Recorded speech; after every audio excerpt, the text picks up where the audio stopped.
चलिए तो good evening to all of you. Good evening sir. चलिए तो गुड आज का इवनिंग सर। Good evening. चलिए तो आज का क्लास हम लोग शुरू करते हैं और पिछले क्लास में मैंने जो है बहुत सारी चीज़ें पढ़ाई थी जिसमें आपका अकाउंटिंग कॉन्सेप्ट क्या होता है। और बेसिकली हम लोग डिस्कस किए थे कि अकाउंटिंग कॉन्सेप्ट और कन्वेंशंस क्या होते हैं, इस पर हम लोग का डिस्कशन हुआ था, है ना। तो आज हम लोग उसी के आगे बढ़ेंगे, है ना। आज जो है बेसिकली हम लोग उसी के आगे चलेंगे। तो देखिए अब मेरी स्क्रीन आप लोग को दिखाई दे रही है अब। Yes sir. ओके। चलिए तो देखिए अब आपको जो है मेरे स्क्रीन पर जो है नोट्स दिखाई दे रहा होगा, है ना। दिखाई दे रहा है सब कुछ अच्छे से, कोई दिक्कत है इसमें? No sir. ओके चलिए। तो देखिए पिछले क्लास में मैंने कुछ कुछ चीज़ें आप लोग को बताया था और जो है जिसमें आपको मीनिंग ऑफ अकाउंटिंग प्रिंसिपल्स इसके बारे में बातचीत हुई थी और अकाउंटिंग कॉन्सेप्ट अकाउंटिंग कन्वेंशंस की बात हुई थी। आज हम लोग इसके फीचर्स के बारे में बात करेंगे और कुछ एजम्पशंस जो है हम लोग देखेंगे भी, है ना। तो ये आज हम लोग ख़त्म करेंगे। चलिए तो शुरू करते हैं आज हम लोग आज के क्लास में। बेसिकली थोड़ा सा ब्रीफ कर देते हैं पिछले क्लास का हम, जिसमें आपको हमने जो है थ्योरी बेस ऑफ अकाउंटिंग ये चैप्टर हम लोग शुरू किए हैं, जिसके अंतर्गत जो है अकाउंटिंग का जो लॉ होता है, अकाउंटिंग का जो नियम होता है, अकाउंटिंग कैसे किया जाता है और उसमें बहुत सारी चीज़ें जैसे अकाउंटिंग कॉन्सेप्ट अकाउंटिंग कन्वेंशंस, इन सब पर बातचीत हम लोग किए थे। तो पिछले क्लास की अगर हम लोग बात करें तो हम लोग बेसिकली शुरू किए थे meaning and nature of accounting principles से, जिसमें हम लोग अकाउंटिंग प्रिंसिपल्स देखे थे। और अकाउंटिंग प्रिंसिपल्स को दो भागों में बांटा जा सकता है, जैसा कि आप यहाँ पर देख पा रहे हैं। These principles are classified into two categories. यहाँ पर देखिए आप, ठीक है, थोड़ा सा आपको गंदा सा दिखाई दे रहा होगा, इसको थोड़ा मैं साफ कर देता हूँ। यहाँ पर देखिए, these principles are classified into two categories. यहाँ से फिर ये बट जाता है दो कैटेगरी में, एक होता है अकाउंटिंग कॉन्सेप्ट और एक होता है अकाउंटिंग कन्वेंसेस। यहाँ तक मैंने आपको ख़त्म करा दिया था। आज जो है बेसिकली हम लोग चलेंगे फीचर्स ऑफ अकाउंटिंग से शुरू करेंगे, है ना। तो सभी को मेरी स्क्रीन दिखाई दे रही है? हेलो। यस जी सर। सर। हाँ यस सर। ये ना हुआ बात, ये ना हुआ एकदम आवाज़ कड़क आवाज़, सही है, मज़ा आ गया। चलिए तो अब देखिए सभी विद्यार्थी आगे देखिए, स्क्रीन पर देखिए। और थोड़ा अगर आपको जूम करना है तो अपने स्क्रीन से आप जूम भी कर सकते हैं, ठीक है ना। चलिए तो देखिए तो देखिए फीचर्स ऑफ अकाउंटिंग प्रिंसिपल्स हम लोग जो अभी पढ़ने जा रहे हैं, वो पढ़ने जा रहे हैं फीचर्स, या इसको विशेषता भी बोलते हैं, कैरेक्टरिस्टिक्स भी बोलते हैं।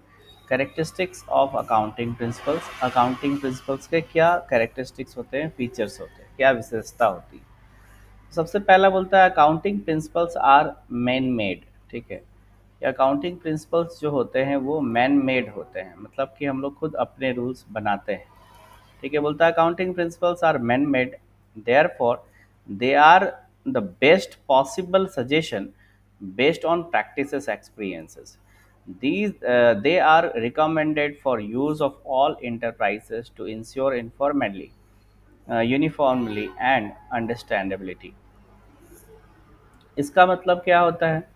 इसका मतलब ये होता है कि जैसे अकाउंटिंग प्रिंसिपल्स जो होते हैं वो मैन मेड होते हैं, मतलब हम लोग के द्वारा बनाए गए होते हैं। जैसे हम लोग जब हम कोई काम करते हैं, जिसको हम लोग प्रैक्टिस भी वर्ड यूज़ करते हैं, जैसे हम कोई काम कर रहे हैं, सालों से किसी काम को कर रहे हैं, तो हम लोग बोलेंगे कि हम लोग सालों से प्रैक्टिस कर रहे हैं।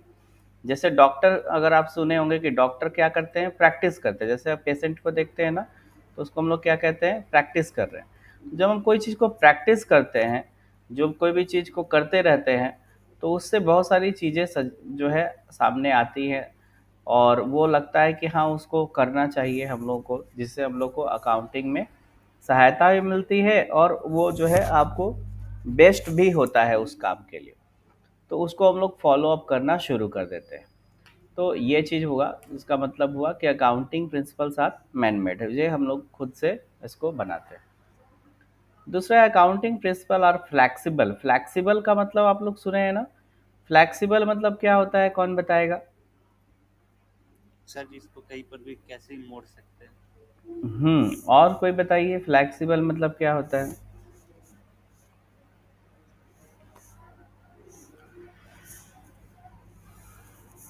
चलिए स्नेहा और बाकी लोग आवाज लगाइए थोड़ा, बीच बीच में कुछ बोलिए। Lily, Shubhangi, Sneha. Hello Shubhangi, hello Shubhangi, आवाज आ रही है मेरी? हेलो शुभांगी, आवाज आ रही है?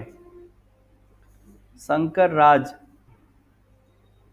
सिर्फ यस सर। माइक ऑन करिए कम से कम। हाँ, और स्नेहा, हेलो स्नेहा। हाँ, आवाज सुनते रहना है, चूंकि दिखाई नहीं दे रहे आप हम लोग को, तो आवाज जब हम लगाएं आपको तो आपको आवाज आनी चाहिए। आप उधर से माइक ऑन करके बोलिए, ताकि लगेगा कि हाँ कोई उस साइड भी है जो सुन रहा है, क्लास कर रहा है ना। बीच बीच में पार्टिसिपेटिव बनिए, जो है बार बार आवाज नहीं देना पड़े, बीच बीच में आप भी बोलिए ताकि क्लास इंटरैक्टिव हो सके। ठीक है ना? ओके, चलिए। तो देखिए फ्लैक्सिबल का मतलब जैसे कि इन्होंने बताया, आयुष ने बताया कि सर फ्लैक्सिबल मतलब जो लचीला होता है, जो जिसको मोड़ सकते हैं, ठीक है ना, जिसको हम समय समय पर चेंज कर सकते हैं, ऐसे बोल सकते हैं। ठीक है ना, जैसे जैसे हमको ज़रूरत पड़े उसके हिसाब से थोड़ा उसमें फ्लैक्सिबिलिटी ला सकते हैं, मतलब उसमें हल्का फुल्का चेंजेस कर सकते हैं। तो वही कह रहा है कि अकाउंटिंग प्रिंसिपल एकदम रिजिड नहीं होता है। रिजिड का मतलब हो गया कि एकदम कठोर हो जाना, वो चेंज नहीं होना, ऐसा नहीं है। जो हमारा अकाउंटिंग प्रिंसिपल होता है वो चेंज हो सकता है, फ्लैक्सिबल होता है। वही बोल रहा है कि accounting principle are not rigid but flexible. वो क्या होता है, रिजिड नहीं होता है, फ्लैक्सिबल होता है। Accounting principle are not permanent but change in with time. Permanent नहीं होता है, नॉट परमानेंट होता है, बट इसको हम लोग क्या कर सकते हैं, चेंज कर सकते हैं। चेंज विद टाइम, टाइम के साथ जैसे जैसे अगर हमको कुछ भी चेंजेस करना है तो हम ऐसे ला सकते हैं। जैसे कि मान लीजिए कि हम लोग डेप्रिसिएशन लगा रहे हैं। जैसा कि आप जानते हैं कि फिक्स एसेट्स पे क्या लगता है, डेप्रिसिएशन लगता है ना। फिक्स एसेट्स पे क्या लगता यस है, सर। डेप्रिशिए अनुमान। डेप्रिसिएशन लगाते हैं हम लोग, है ना। तो डेप्रिसिएशन लगाने के कई तरह के मेथड हैं। जैसे कि डेप्रिसिएशन लगाने के आपके एक तरीका है SLM, जिसको बोलते हैं SLM। एक है स्ट्रेट लाइन मेथड, इसको बोला जाता है SLM, स्ट्रेट लाइन मेथड।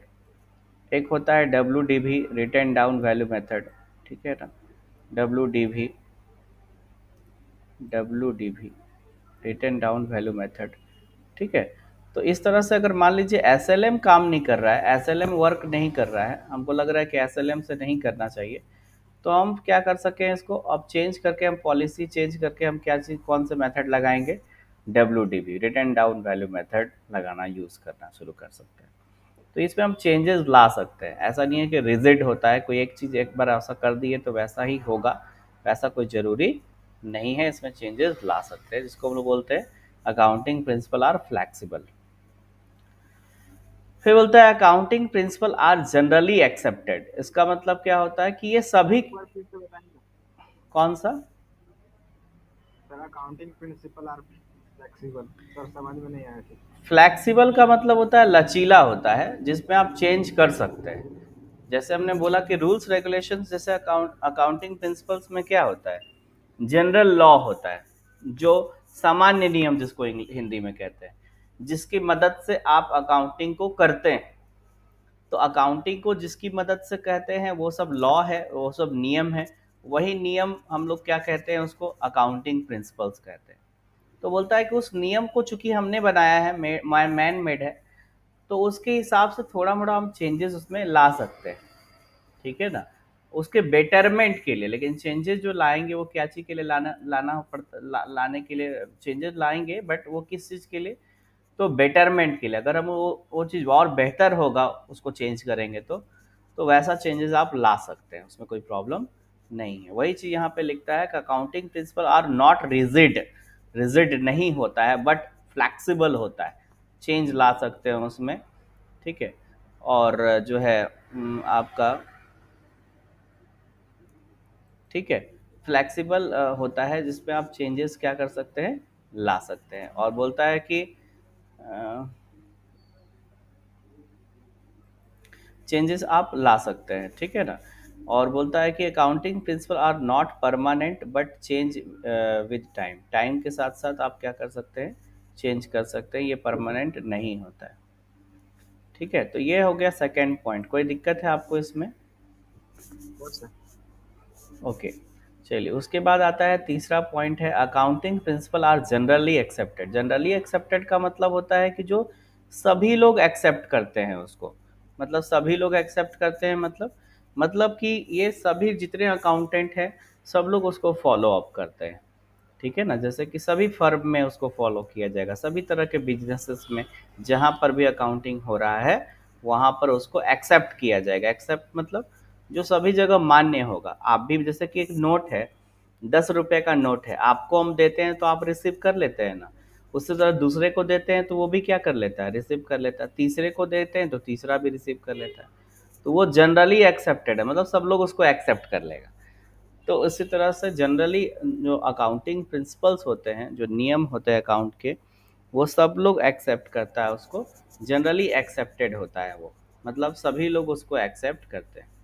वही चीज़ अब देखिए यहाँ लिखता है, बोलता है accounting principle are the base and guideline for accounting.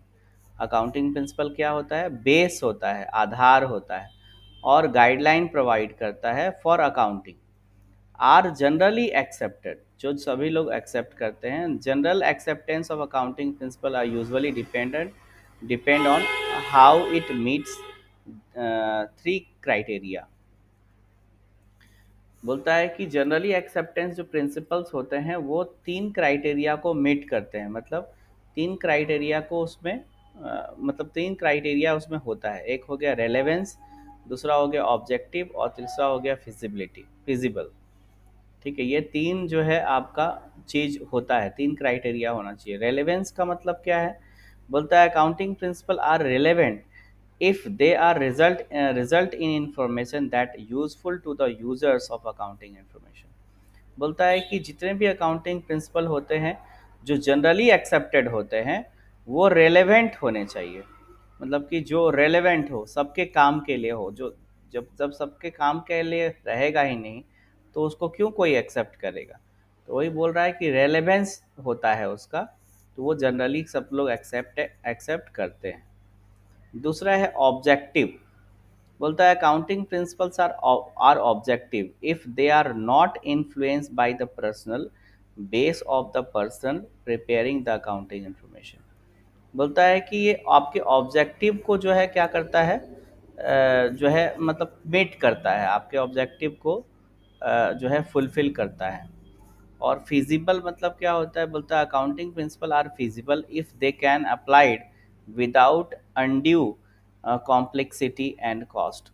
बोलता है कि जो आपका अकाउंटिंग प्रिंसिपल हैं वो फिजिबल होते हैं अगर दे कैन बी अप्लाइड, जिसको अप्लाई किया जा सकता है without undue ex complex complexity and cost. जैसे कि इसको आप आराम से इसको क्या कर सकते हैं, अप्लाई कर सकते हैं अपने चीज़ों में। जैसे कि यहाँ ओवरऑल कहा जा सकता है इसमें कि जितने भी अकाउंटिंग जो जितने भी अकाउंटिंग प्रिंसिपल होते हैं वो जनरली एक्सेप्टेड होते हैं, सभी लोग के द्वारा मान्य होते हैं, ठीक है, क्योंकि वो रेलेवेंस होते हैं, ऑब्जेक्टिव होता है, और फिजिबल होता है, मतलब सबके लिए बेटर होता है, जिसमें कॉम्प्लेक्सिटी कम होती है, काम जल्दी जल्दी होता है, काम में कम पैसा लगेगा, कॉस्ट कम लगेगा। तो ये सारी चीज़ें होती हैं।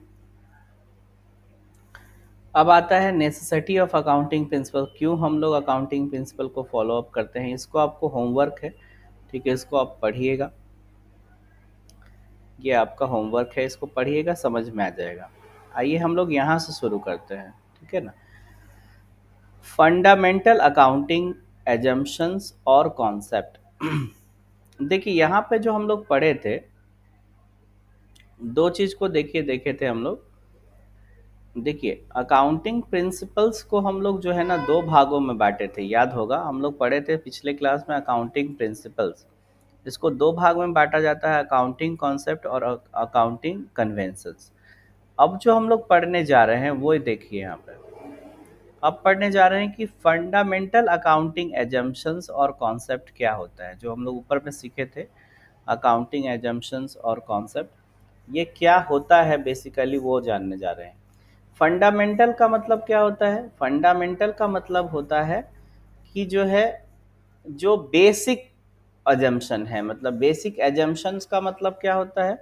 मतलब कि ऐसा मान के चलते हैं हम लोग, जैसे अकाउंटिंग अगर हम लोग कर रहे हैं तो कुछ कुछ चीज़ों को माना जाता है कि हाँ ये चीज़ ऐसा ही होता है, तो उसको बेसिकली बोला जाता है एजम्पशंस। जैसे जैसे आपका एक एग्जाम्पशन है यहाँ पे देखिए, गोइंग कंसर्न एजम्पशन। ठीक है, एक एजम्पशन इसके नीचे आ रहा है कंसिस्टेंसी एजम्पशन, है ना।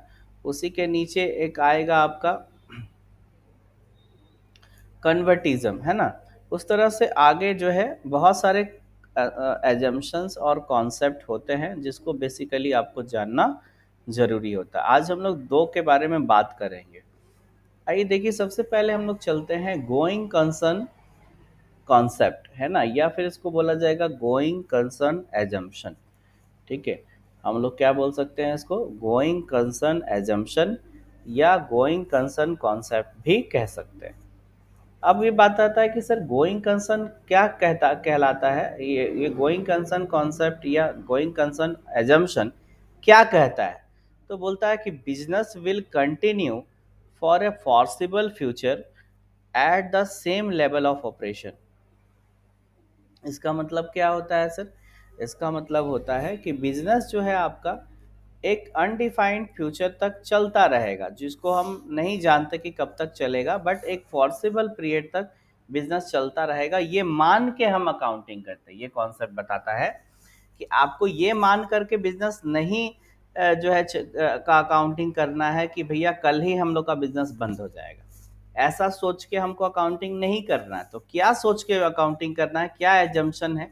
हम लोग ऐसा एजम्पशन लेके चलते हैं कि हमारा बिजनेस जो है वो चलता रहेगा, एक फॉरसेबल फ्यूचर तक वो चलता रहेगा।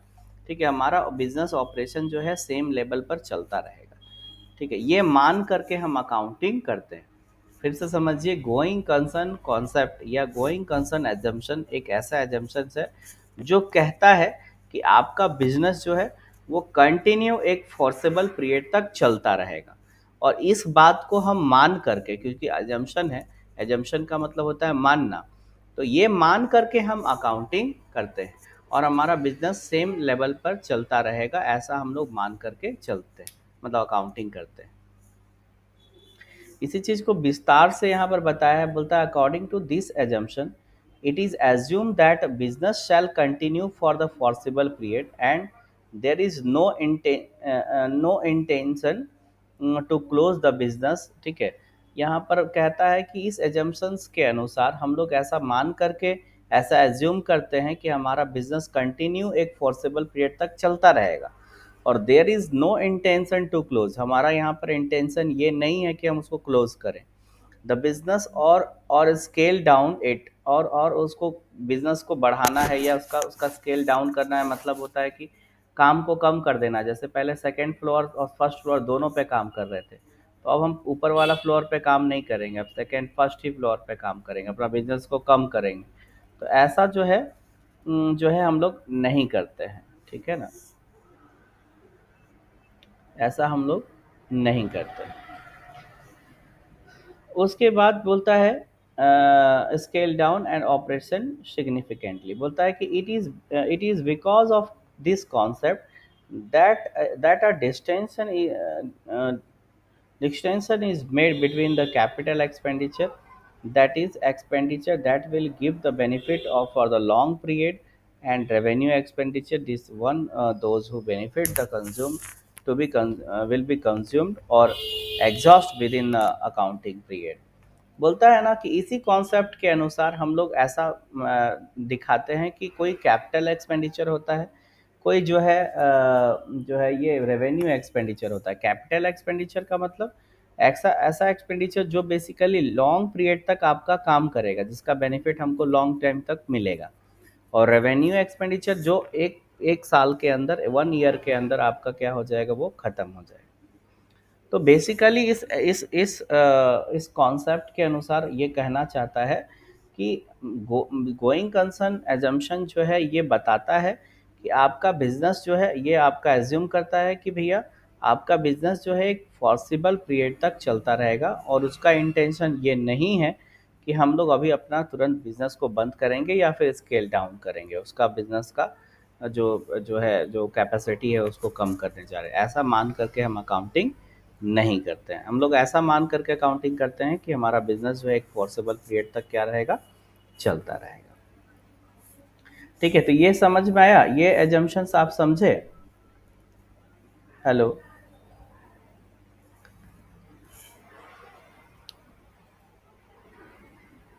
Yes sir.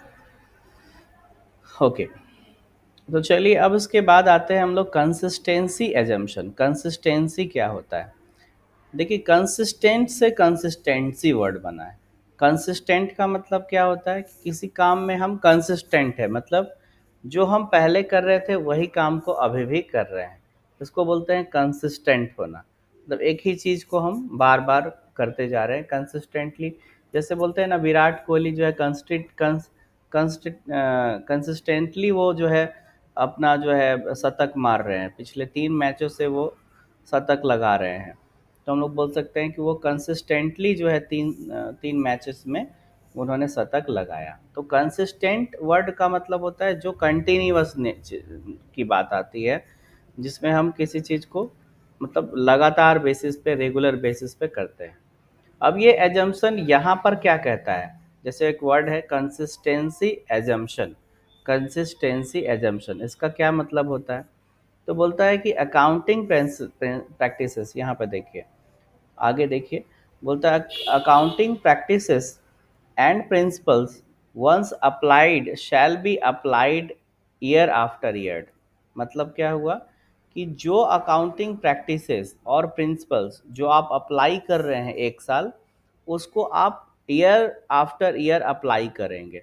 जैसे मान लीजिए कि अगर आप हम कोई कोई एक रूल्स लगा दिए, एक रूल्स को फॉलो कर रहे हैं, कोई एक रूल को फॉलो अप कर रहे हैं, तो उसी रूल को हम अगले साल भी फॉलो अप करेंगे, उसी रूल को फिर अगले साल भी हम फॉलो करेंगे, उसी रूल को अगले साल भी फॉलो अप करेंगे।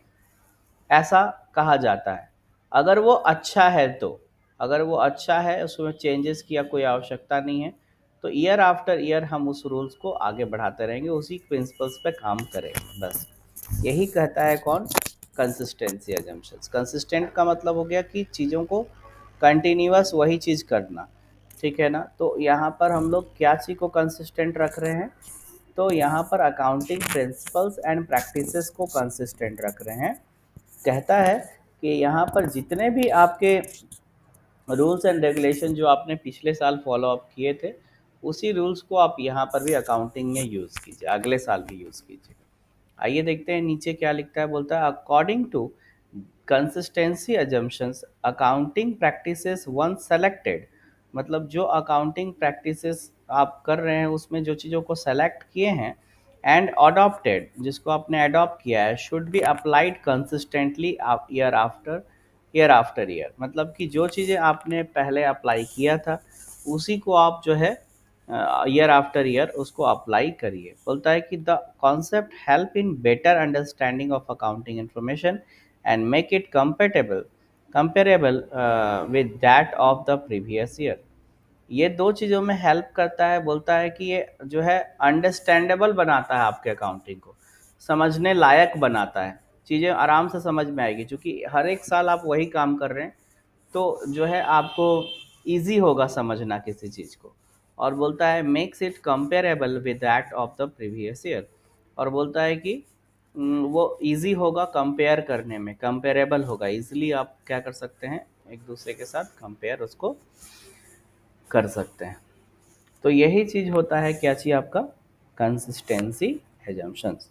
ठीक है, इसी को हम लोग क्या कहते हैं, कंसिस्टेंसी एजम्पशन। तो ये समझ में आया आप लोगों को?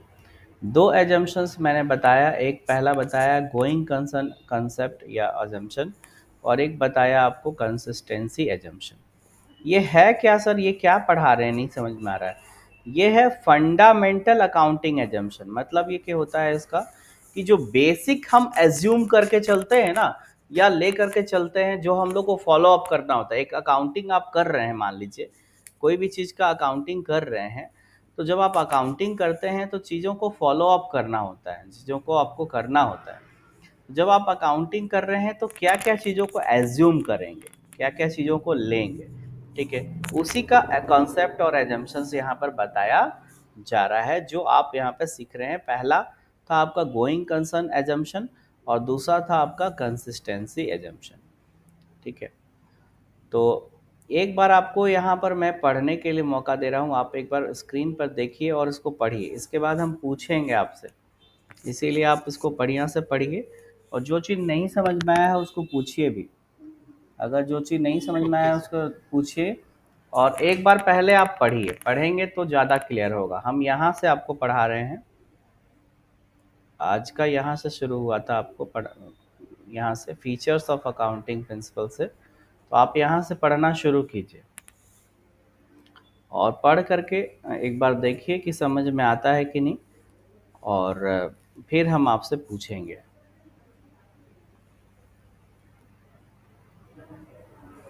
आप स्क्रीनशॉट भी ले सकते हैं। नोट्स वगैरह प्रिपेयर करने के लिए कुछ कुछ चीज़ों को अंडरलाइन मैंने उसमें किया है, तो वो आपके काम का है।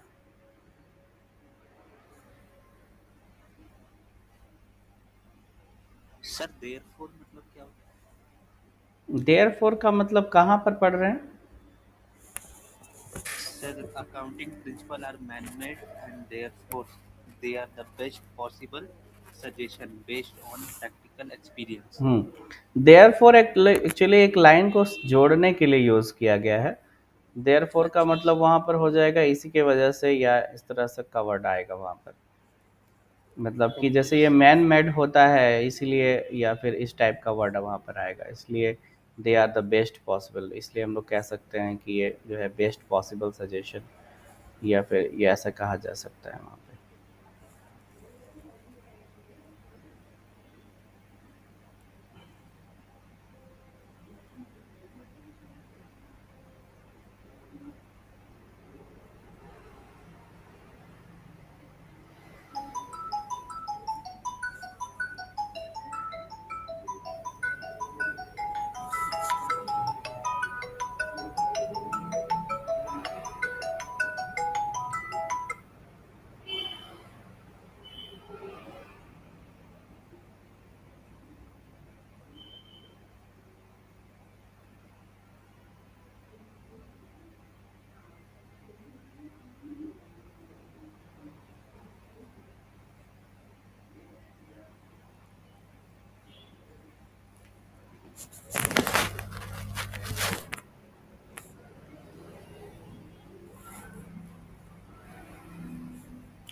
थोड़ा हम बढ़ाते जाते हैं आपको।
चलिए, तो इसको जो है आपको घर पे एक बार अच्छे से पढ़िएगा, ठीक है ना। आज इतना ही रखते हैं हम लोग, ठीक है। इसको आप अच्छे से घर पे पढ़ के नोट्स बनाइएगा, और नेक्स्ट क्लास जब आप आइएगा तो हम कुछ कुछ पूछेंगे अब इसका भी, ठीक है ना। थोड़ा पढ़ करके Yes, sir. आइएगा आप लोग, ठीक है। आज हम लोग इतना ही रखते हैं। चलिए, थैंक यू।